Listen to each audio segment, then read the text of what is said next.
The silence of the void sect was absolute, a suffocating weight that pressed against the reinforced glass of Commander Robert Vance's visor. Outside, the universe was a canvas of cold, indifferent black, interrupted only by the jagged, light-swallowing silhouette of the anomaly. It was a dreadnought, but unlike any vessel built by human hands or recorded by the United Earth Coalition. 3 kilometers of ribbed, obsidian-like armor plates twisted into a spiraling, predatory shape that resembled a fossilized leviathan of the deep ocean. It had drifted out of the uncharted dark, crossing the contested border of the demilitarized zone, a hair-trigger strip of space separating the coalition from the aggressive, resource-hungry Orion Syndicate. If either side claimed this ghost ship, the fragile peace would vaporize. "Cold thrusters only," Vance whispered into his comms, his voice a low rasp transmitted via tight-beam laser to keep their signatures dead. "No active scans. If the Syndicate catches a whisper of our LiDAR, we're target practice." "Understood, Commander," replied Dr. Sarah Chen, the team's exobiologist and systems expert. She was floating just behind him in the cramped airlock of the Ghost 9 Asterisk, a stealth insertion skiff operating on cold nitrogen RCS. Beside her, Corporal Jax, the heavy recon specialist, checked the maglocks on his kinetic rifle for the 3rd time. The Ghost 9 drifted closer, a speck of dust approaching a mountain. The dreadnought's hull did not reflect the distant starlight. It seemed to absorb it, leaving a hole in the heavens. Up close, Vance could see the strange, non-Euclidean geometry of the ship's exterior. There were no thruster bells, no visible weapons ports, and no bridge windows. Instead, massive, bony tendrils wrapped around the hull like a cage, and the surface was pitted with millions of microscopic crystalline structures that glimmered like frozen mercury.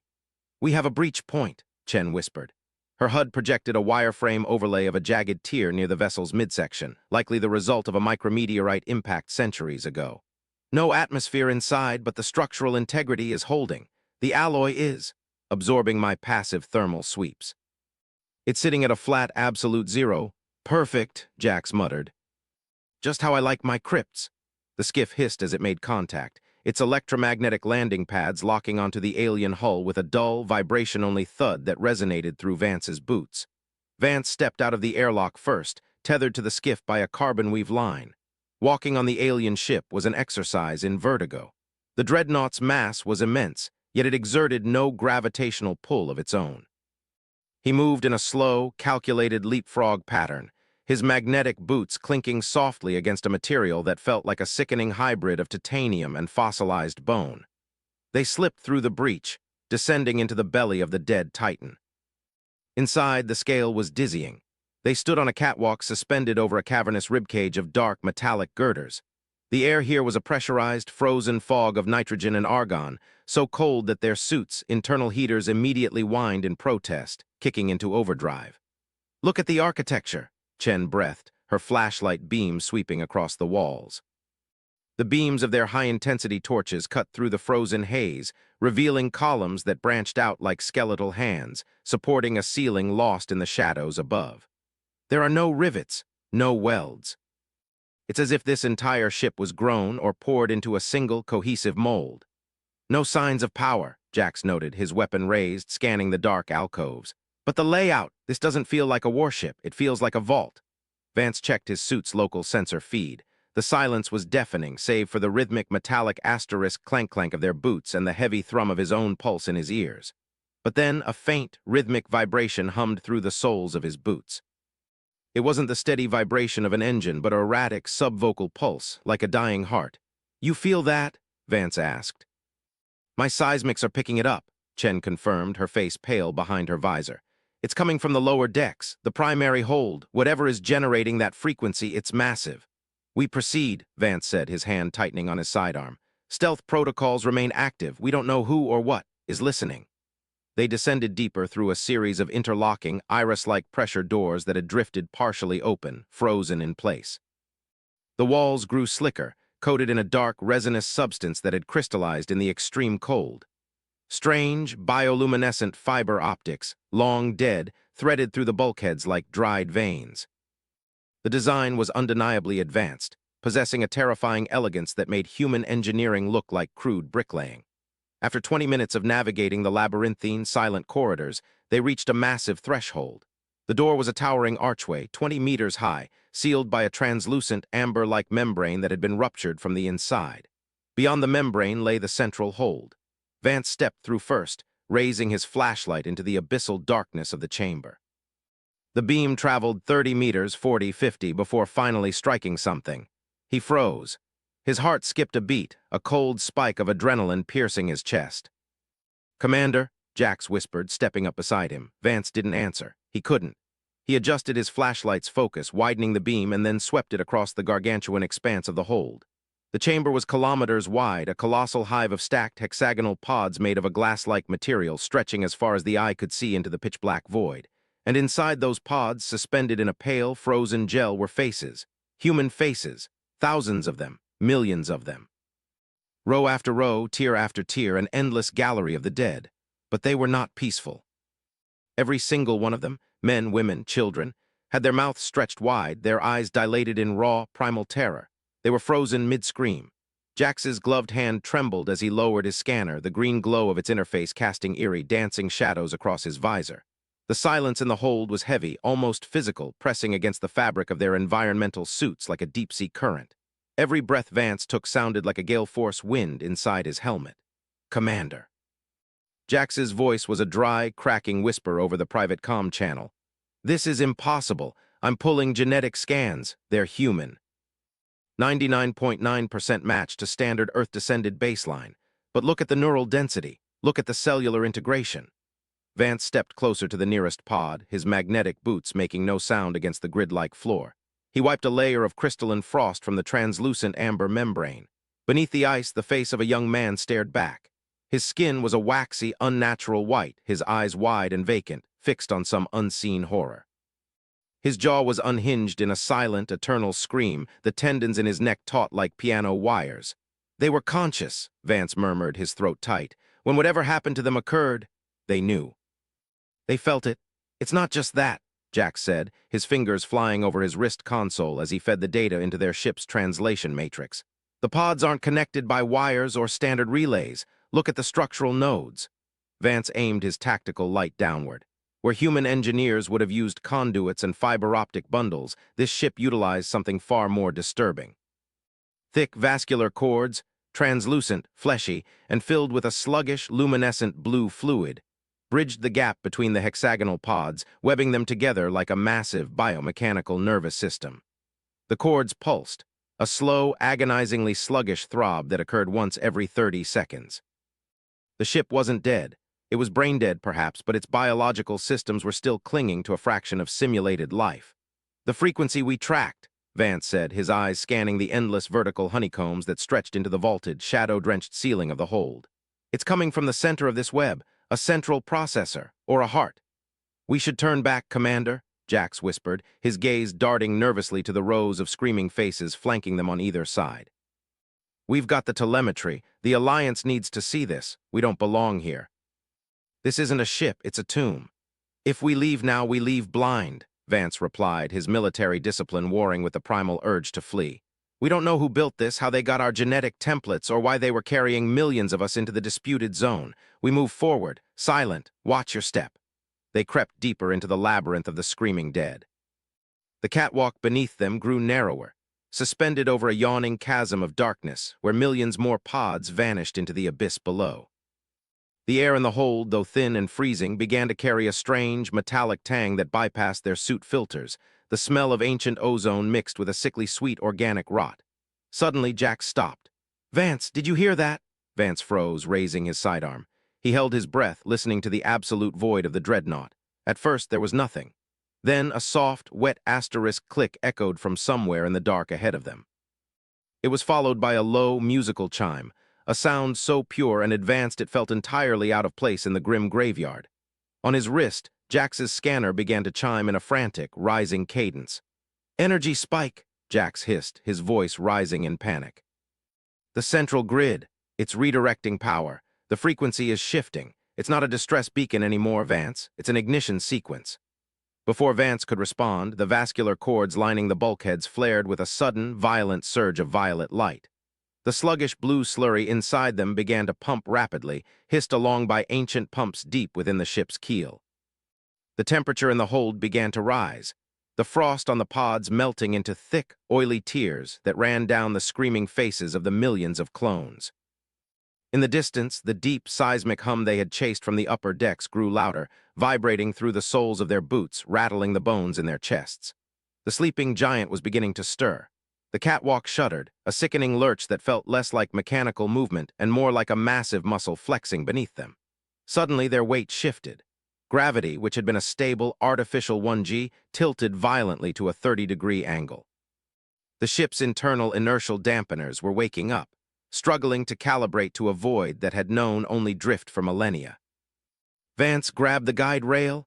Jax gasped, his boots sliding on the slick, thawing metal of the catwalk.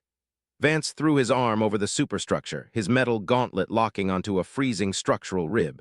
With his other hand, he grabbed the collar of Jax's vacuum suit, hauling the engineer flush against the frame. Below them, the bottomless chasm of frozen human faces seemed to tilt, a vertiginous amphitheater of the damned, all leaning in unison as the gravity stabilized with a low, bone-rattling hum. "We have to move," Vance hissed, his voice a tight wire. "If the primary systems are cycling, the internal security or automated maintenance is going to sweep this sector." "It's already sweeping," Jax whispered. He pointed his scanner toward the ceiling, 300 meters above them. Down from the dark, vaulted heights of the ribbed ceiling, a shadow was descending. It did not drop, it drifted, falling in slow, controlled increments that defied physics. As it passed through the newly ignited violet light of the conduits, its shape became clear. It was an intricate, shifting geometry of matte black, non-reflective alloy, shaped like a shattered, multi-jointed crown. It had no thrusters, no visible means of propulsion, but the air around it warped and rippled like heat mirages, bending the light of the violet tubes. It was silent, completely, utterly silent. "A suture," Jax breathed, his fingers trembling as he dialed down the active emission of his scanner to absolute zero, relying on passive thermal imaging. "It's a maintenance construct, biomechanical, look at the heat signature." Vance squinted. On Jax's wrist-mounted display, the construct didn't show up as a hot mechanical engine, but as a cluster of sub-zero void points, surrounded by a faint, ghostly web of neural activity. It was a cold machine that thought like a living predator. "Does it see us?" Vance asked, his thumb easing the safety off his kinetic rifle. "It doesn't have eyes, Vance. It senses atmospheric displacement, acoustic vibrations, and electromagnetic leakage. If you fire that weapon, the static discharge alone will light us up like a flare. We have to go cold." "How cold?" "Suit life support to survival minimum. No active radar, no internal heating. We breathe shallow. We do not move." Vance didn't hesitate. He reached for his chest console and flicked the emergency toggle. The comforting, warm hiss of his suit's internal heaters died instantly. The cold of the alien hold, kept back only by a thin layer of smart fabric, began its predatory crawl inward, seizing his joints and frosting his visor. He slowed his breathing, watching his own breath freeze into ice crystals inside his helmet. Above them, the suture paused. It was 50 meters away now, hovering directly over the catwalk. From its skeletal, crown-like frame, thin, fibrous tendrils, resembling dark, metallic silk, unfurled.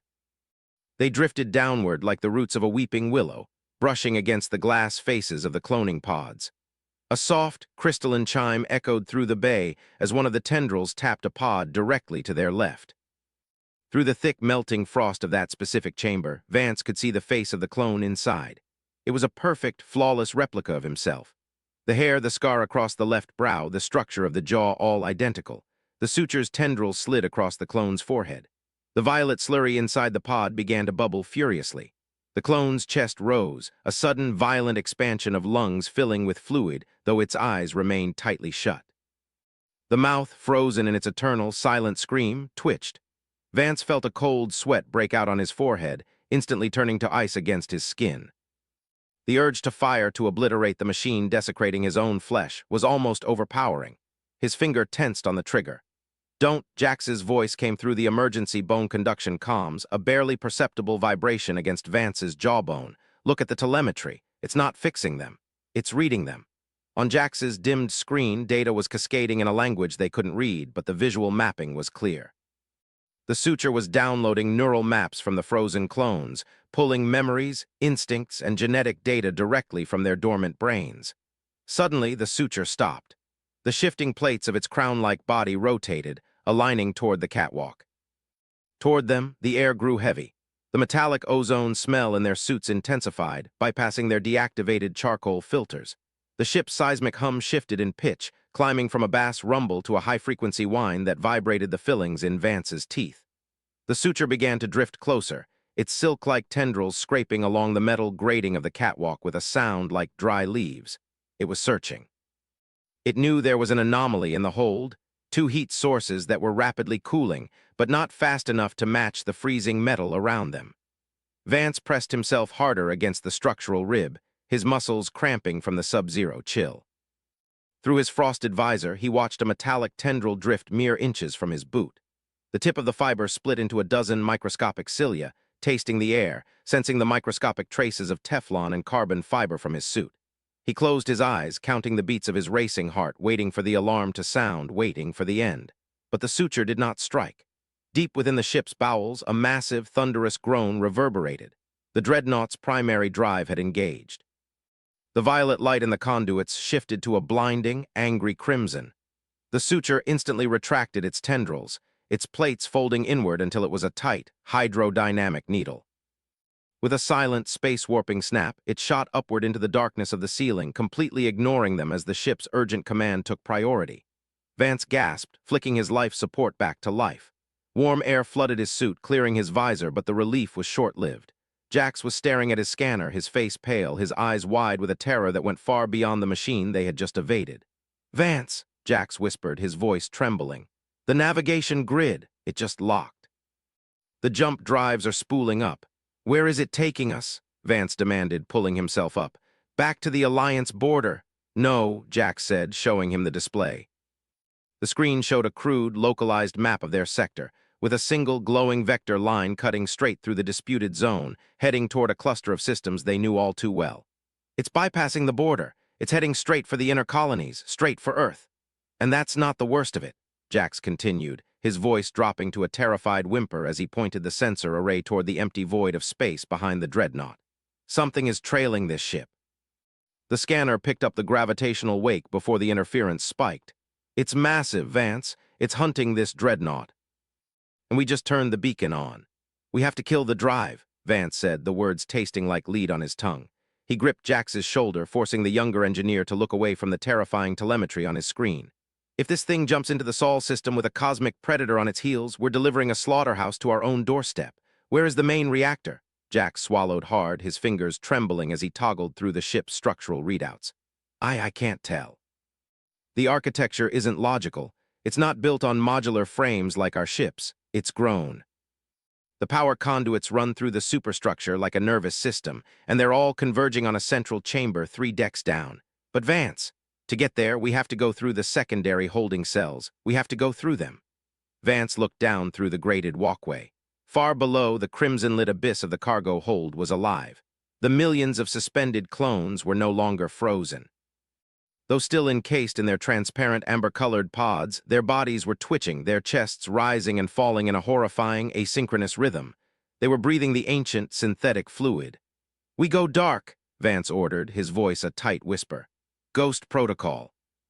Cut your active scanners. Shut down your HUD, your internal heaters, and your suit's comms. We use the low-frequency fiber lines on our tethers if we need to talk. If we emit so much as a watt of stray electromagnetic radiation, the ship's security or whatever is out there in the dark will pinpoint us." Jax nodded silently.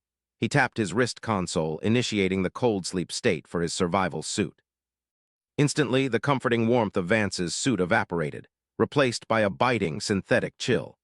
The bright, data-rich interface on his visor flickered and died, leaving him in absolute, suffocating darkness, saved only by the passive, starlight-amplifying lenses of his faceplate. The world turned a ghostly, grain-textured green. They detached their physical tethers, linking them directly to each other's suits via a thin, fiber-optic cable so they could speak without transmitting radio waves. "Move," Vance mouthed, his voice traveling down the physical wire to Jax's earpiece. They slipped over the edge of the catwalk, descending into a vertical maintenance shaft that resembled the throat of a petrified leviathan. The walls were ribbed with calcified, biomechanical rings, weeping a cold, viscous lubricant that smelled of ozone and decayed marrow. Every few seconds, the entire structure shuddered as the jump drive drew massive, localized gravity wells into itself, preparing to fold space. The gravity inside the shaft fluctuated wildly. For a terrifying second, Vance floated upward, his boots losing traction before a sudden heavy surge slammed him back down against the wet metal. They crawled on their bellies through a horizontal conduit, a tight tube barely wide enough for their shoulders. The silence was deafening, broken only by the rhythmic, metallic asterisk thrum thrum thrum asterisk of the engine, a sound that felt less like machinery and more like a massive, dying heart being forced to beat. Through the gaps in the conduit's floor plating, they could see the secondary holding bay. Vance froze. He gripped the fiber optic link, his breath shallow and freezing into frost on the inside of his visor. Below them were tens of thousands of clones. They were no longer thrashing. They had all turned their heads upward. Through the green, grainy filter of his passive night vision, Vance saw millions of pale, identical eyes staring directly at the conduit, directly at him. They couldn't possibly see him through the solid metal grates in the pitch black, yet their heads pivoted in perfect mechanical unison, tracking his agonizingly slow crawl. Then, the whisper returned. It didn't come through the fiber optic link. It didn't come from the air, which was still thin and freezing. It bypassed their ears entirely, blooming directly in the wet tissue of their brains like a sudden, violent migraine. "They are sewing our skins together," the voice wept, a chorus of millions of identical voices overlapping in a discordant harmony of absolute despair. "They are practicing the shape of your children. They are learning how to bleed so you will let them in." Jax let out a choked sob through the wire. "Vance, my reader, the passive gravimetric sensor is spiking. It's not behind us anymore." Vance forced his gaze away from the sea of upturned, familiar faces below. He crawled closer to Jax, pulling the mini-monitor into his field of view. The passive sensor, which required no power output, was mapping the external gravitational distortions of the space surrounding the dreadnought. The massive, nameless shape that had been trailing them through the void had closed the distance. But it hadn't rammed them. It hadn't fired. It was wrapping itself around the dreadnought. Like a colossal, deep space parasite, the pursuer was weaving its own gravitational wake around the alien ship, sealing them in an inescapable pocket of warped spacetime. "It's suppressing the jump," Jax whispered, his teeth chattering uncontrollably from the biting cold of his suit. "Or, no, it's not stopping the jump. It's hitching a ride. It's letting this ship pull it straight to Earth." A sudden screeching tier of metal echoed from the rear of the dreadnought, a sound so violent it vibrated through Vance's bones. The auxiliary docking bay, where their own insertion shuttle, the Sojourner Asterisk, was moored, had just suffered a catastrophic hull breach. Something had just boarded, and it didn't use an airlock. Vance's HUD flickered once, a jagged bolt of static cutting through his vision, before the diagnostic telemetry of the Asterisk Sojourner went completely flat. The shuttle's structural integrity indicator dropped from 90% to absolute zero in a fraction of a second. It wasn't just breached, it had been crushed, folded in on itself like foil under a heavy boot. Their only way off this ghost ship was gone. "Jax," Vance hissed, his voice a razor-thin whisper over the fiber optic line.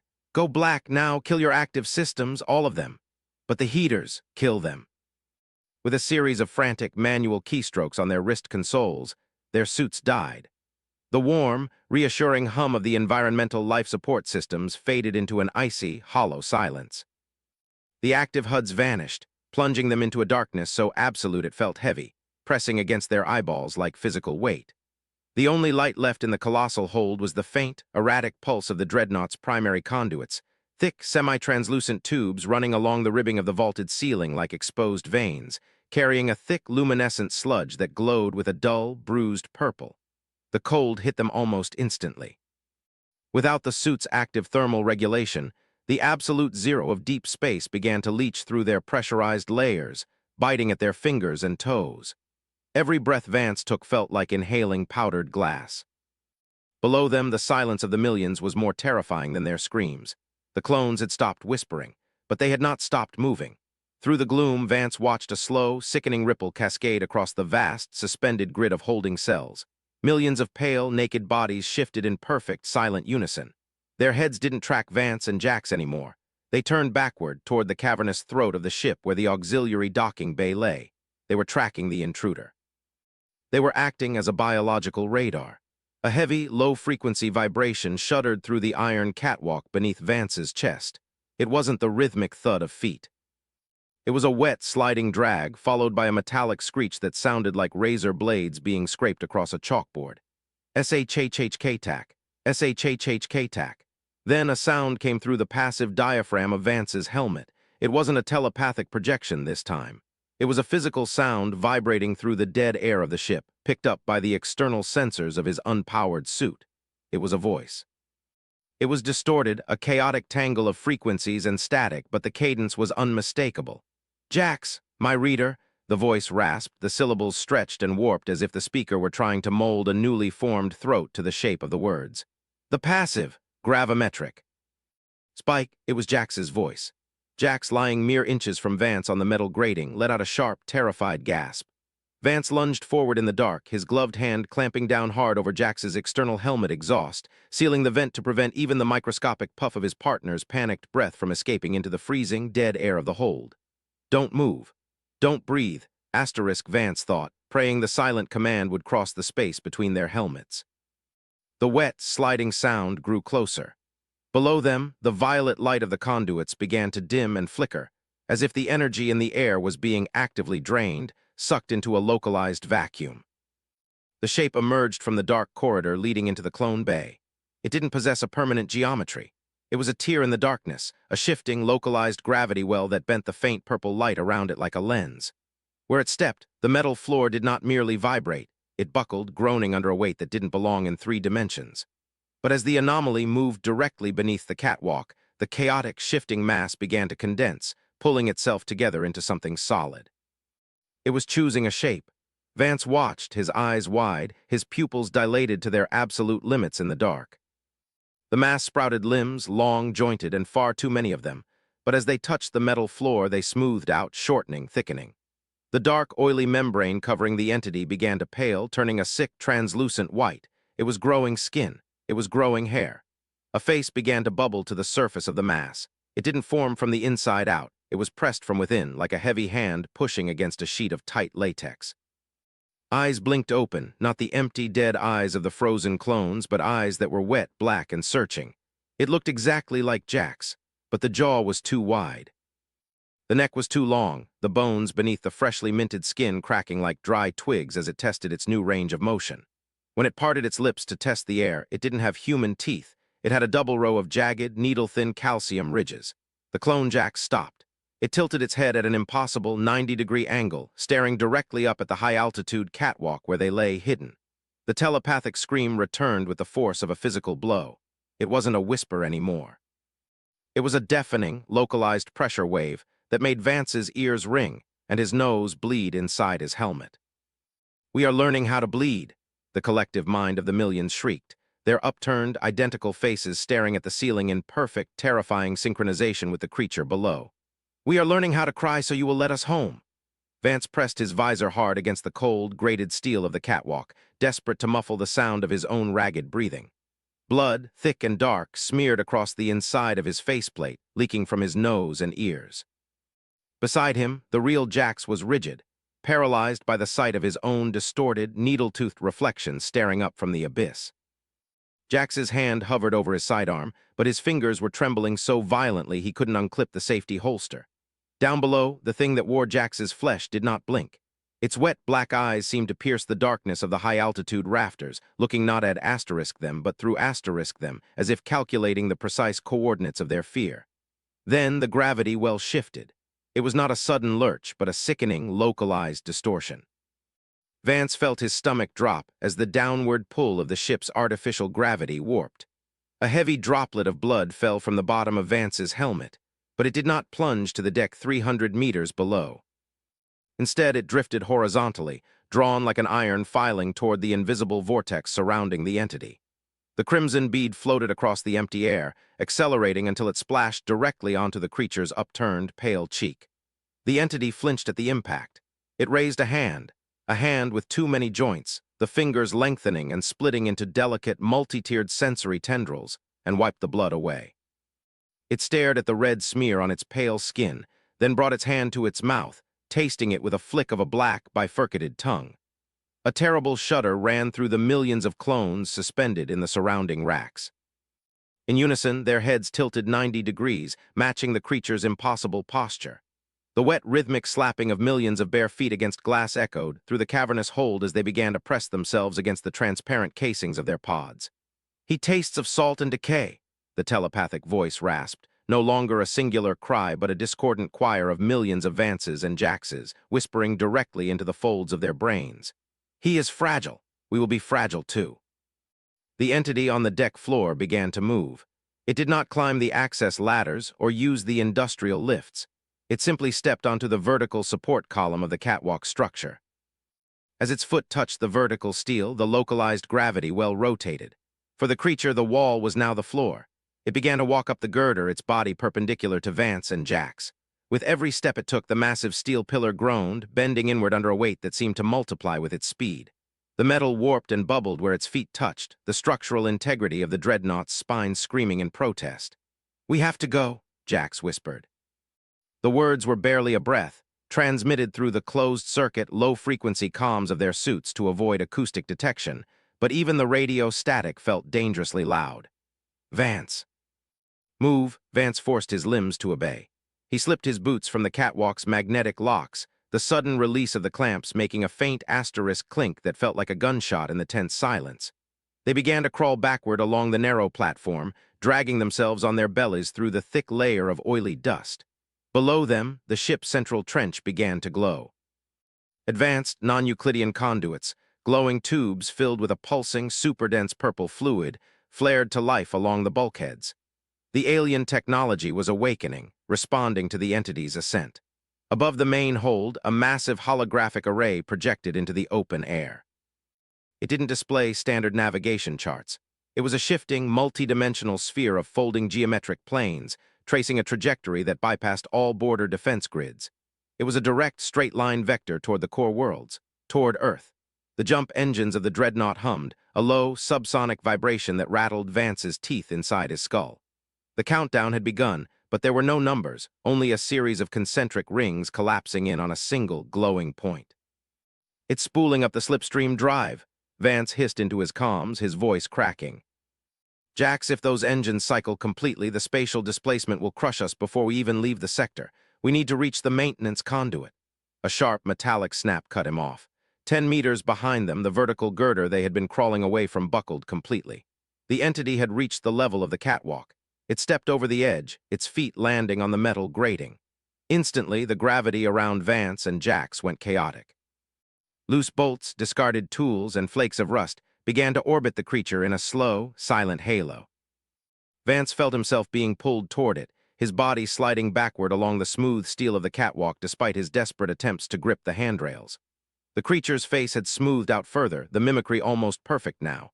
It looked exactly like Jax, save for the eyes, which remained entirely black, dilating until no sclera was visible, and the sickening, needle-toothed grin that stretched past the natural limits of a human jaw.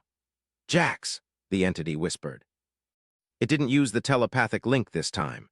It used Jax's own voice, vibrating the air, though the pitch was slightly off, layered with a hollow, metallic resonance that sounded like a recording played in an empty tomb. "Why do you run from yourselves?" Jax broke. With a panicked cry, he rolled onto his back, raising his plasma rifle and pulling the trigger. The weapon discharged with a blinding flash of blue-white energy. The superheated bolt screamed through the air, aimed directly at the creature's chest. But the bolt never hit. As the plasma entered the sphere of warped gravity surrounding the entity, its trajectory bent. The blue light swirled around the creature's body like water spiraling down a drain, absorbing into the dark, oily membrane that still coated its back. The entity didn't even flinch. It merely absorbed the thermal energy, its pale skin glowing with a brief internal blue veins before dimming back to translucent white. "Run!" Vance screamed. He grabbed Jax by the shoulder harness, hauling him backward just as the entity took another step.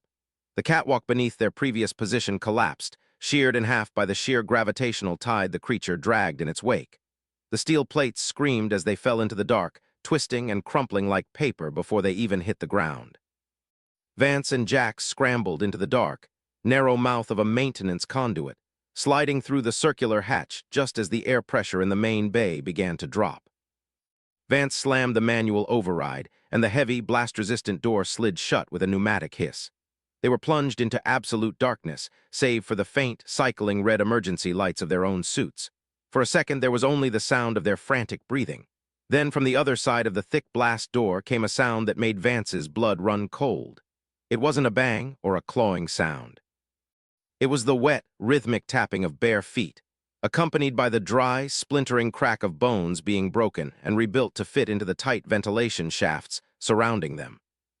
And then, from the darkness of the pipe directly ahead of them, a familiar voice whispered through the static of their private channel. "I found a shortcut." Vance's hand flew to the side of his helmet, killing their active radio transceivers.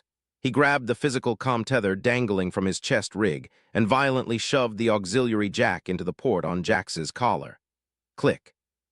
Instantly, their communications were restricted to a hardwired, closed-loop analog circuit, shielded from whatever was rewriting the ship's digital network. "That wasn't Miller," Jax's voice hissed through the copper line, trembling so hard it was barely a breath. "Miller's body is still back in the biodome." I saw them pulling his suit off, but they didn't unbolt it, Vance. They grew asterisk through asterisk it. "Quiet," Vance whispered, his heart hammering against his ribs like a trapped bird. They were wedged shoulder to shoulder in a circular conduit barely 4 feet in diameter. The walls were lined with ribbed, vascular piping that throbbed with a cold, blue bioluminescent slurry, the waking circulatory system of the dreadnought, pumping some frozen, long-dormant consciousness back into its iron bones.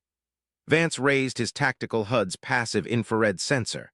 In the absolute dark of the conduit ahead, there was no heat signature. Whatever was mimicking Miller possessed the ambient temperature of deep space. He switched to passive LiDAR, initiating a single low-frequency laser sweep to paint a wireframe grid of the tunnel onto his retinas without emitting detectable active radar. The grid pulsed, mapping the curved walls. 60 meters ahead, the pipe bent sharply downward, and there, wedged in the bend, was a mass. It wasn't fully formed. The LiDAR wireframe rendered a horrifying, chaotic cluster of semi-solid tendrils, suspended in the air like frozen oil.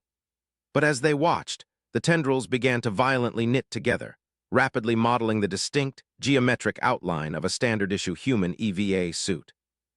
The scan zoomed in on the helmet's visor. Behind the transparent faceplate, a wet, featureless mold of flesh was pushing outward, bubbling as it tried to resolve into human features. Eyes bulged beneath a thin layer of translucent skin. A mouth tore itself open in a silent, perfectly replicated scream. Click-clack. The sound of shattering bone echoed from the bend. The mimic was forcefully breaking its own newly grown skeletal structure to fit through the narrow pipe. It was coming toward them. "We go back," Jax whimpered, his boots scraping against the metal. "We can't," Vance said. Behind them, the manual blast door was already dying. The entity on the other side wasn't pounding on it.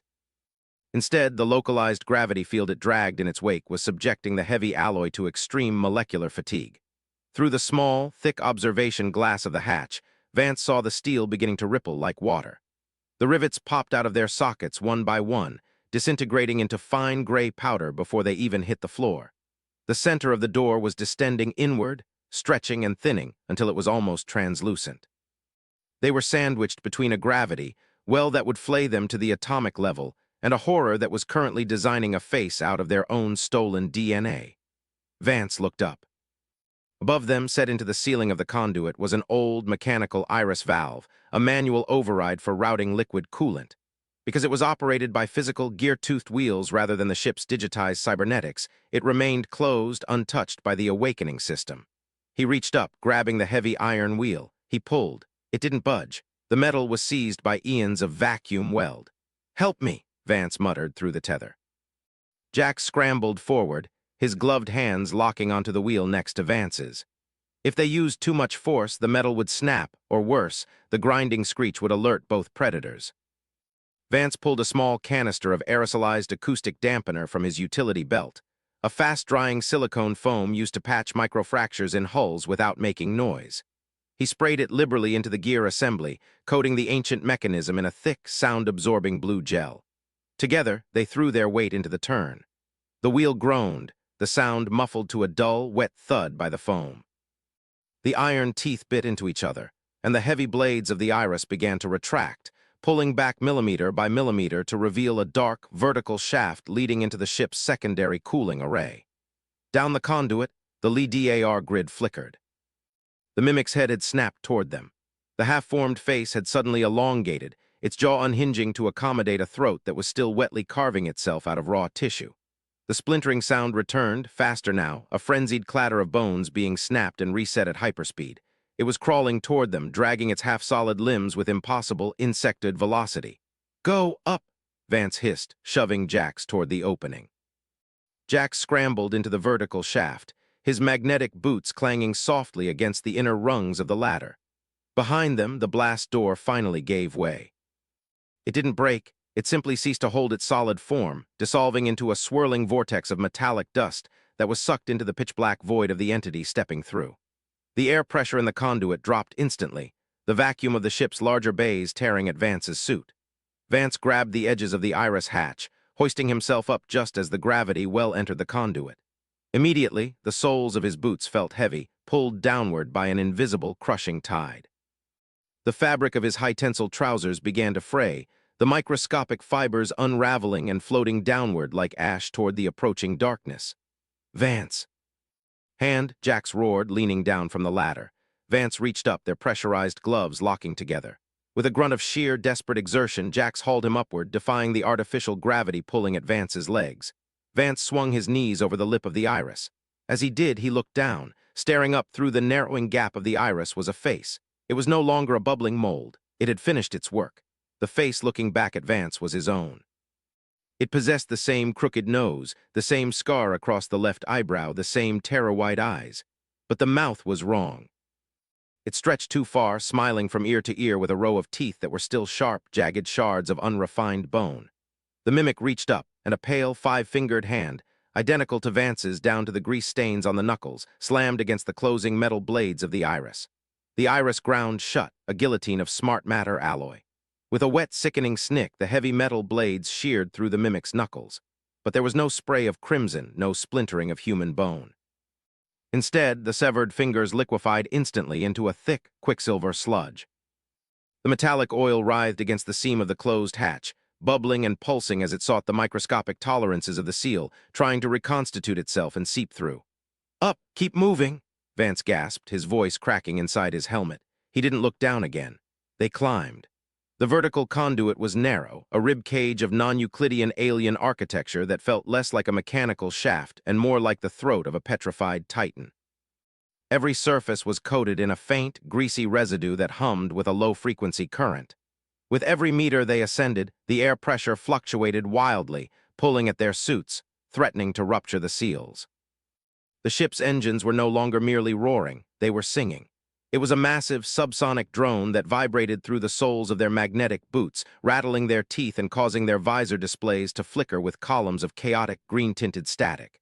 "Vance!" Jax whispered over the encrypted comms, his voice hushed to a bare breath. "Look through the grate. To your left."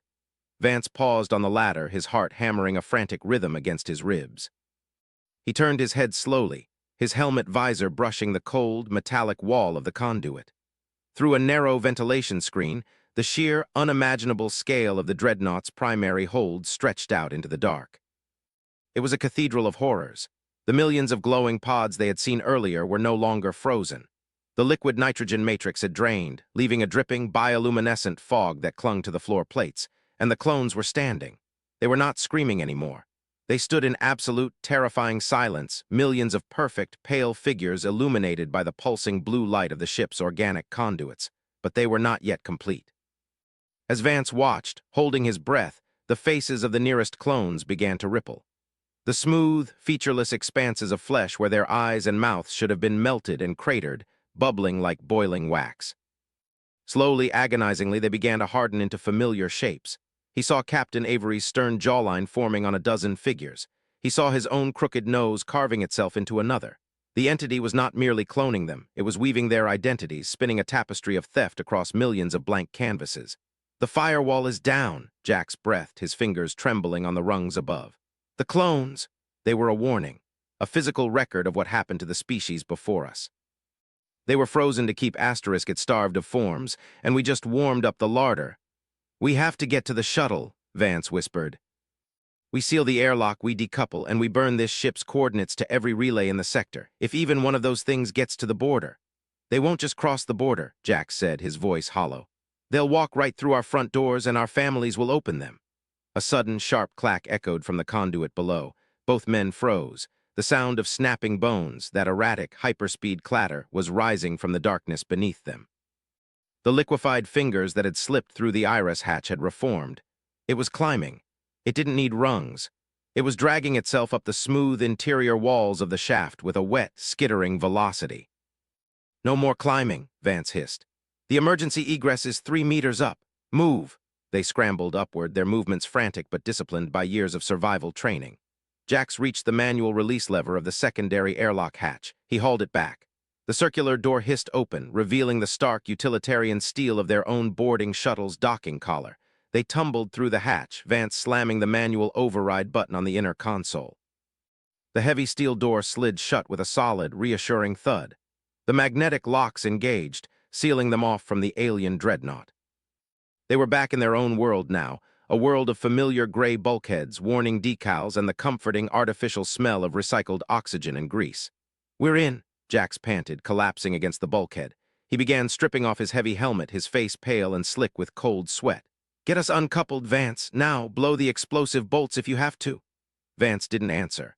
He was already at the primary console, his fingers flying across the touchscreens. "Initiating emergency decoupling protocol. Clamps are releasing. 3-2. A violent shudder rocked the shuttle. It wasn't the release of the clamps. The external cameras flared with a brilliant, blinding violet light. Outside the viewports, the stars did not look like points of light anymore. They were stretching, warping into long, bleeding lines of white and purple. "No," Vance whispered, his hands hovering over the glass. "No, no, no. What is it?" Jax asked, scrambling to his feet. "We're too late. The dreadnought's warp drive. It's already engaged. It's dragging us in its gravimetric pocket. We're caught in its slipstream." Vance stared at the navigation array. The coordinates of their trajectory were locked, calculated by an ancient, hyper-advanced intelligence that had waited millennia for this exact moment. "Destination? Earth. Travel time, 42 minutes. We can override it," Jax said, his voice rising in panic. "We can fire our thrusters, break the gravimetric hold. If we fire the thrusters inside a localized warp bubble, we'll shear the shuttle in half," Vance said, his voice dead. He slowly turned around to face his crewmate. "We're going home, Jax, and we're bringing them with us." Suddenly, the shuttle's communication console chimed. A high-frequency signal was being routed from the dreadnought, using their own shuttle's powerful transmitter as a relay to bypass the United Colony's orbital defense grid. The signal was already beaming toward Earth. Vance lunged for the console to cut the power, but his hand froze midair. Over the bridge speakers, a voice began to play. It was clear, crisp, and perfectly modulated. "Command, this is Vance. We have successfully secured the alien dreadnought. The vessel is dormant, safe, and contains invaluable biological technology. We are towing it back to the core system. Prepare the primary docking berths at Sector 4. I repeat, we are coming home." Vance stared at the speaker, his blood turning to ice. I didn't record that." "Vance," Jax said. The voice in the cabin was quiet, too quiet. Vance slowly turned his head. Jax was standing near the airlock. He had fully removed his suit now. Looking at his hands, his fingers were long, perfectly formed, but there were no grease stains on the knuckles, no scars from the plasma torch accident on the mining colony 3 years ago. His skin was smooth, flawless, and pale like uncarved marble. "You know," Jax whispered, and his voice did not come from his throat. It vibrated directly inside Vance's skull, a cold, telepathic echo that tasted of dust and dead stars. "It is so much easier to speak when we do not have to breathe." Vance backed away, his spine hitting the hard metal of the primary console. He reached for the survival knife at his utility belt, his fingers trembling so violently he could barely grip the hilt. "Jax, please," Vance whimpered. The thing that wore Jax's face smiled. It was a perfect copy of Jax's smile, but it went on for a fraction of a second too long, stretching until the corners of the lips began to tear slightly, revealing a row of teeth that were still shifting, sharpening into jagged, unrefined shards of bone. "We failed to stop what was behind us," the entity whispered, its eyes widening with a blank, glassy hunger as it took a step forward, its limbs moving with a jerky, insectoid velocity. "But we will be so much better at being you." Outside the viewport, the distorted light of warp space flickered across the cabin, painting the two men in shades of violet and void black as the colossal dreadnought hurtled silently through the dark, carrying its new faces home.